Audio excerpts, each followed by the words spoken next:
Hi guys! So ngayong umaga ay isi-share ko lang po sa inyo kung paano mag-refill ng ink ng Epson L3250.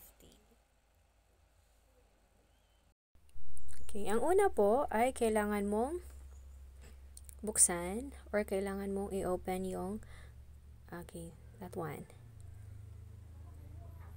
At i-open mo po din yung isa. Pagkatapos, may parang nakatakip po siya at kailangan mo din niyang i-open.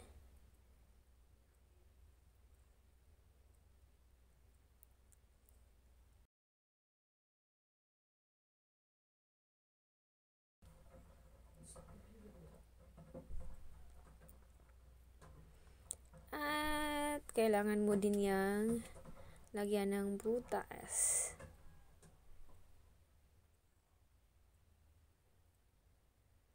At pagkatapos mong lagyan ng butas ay ibalik mo yung cover.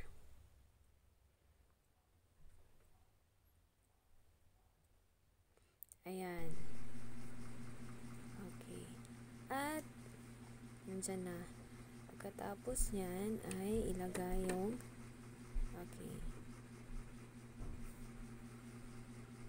yung ink at maghintay ng ilang minuto.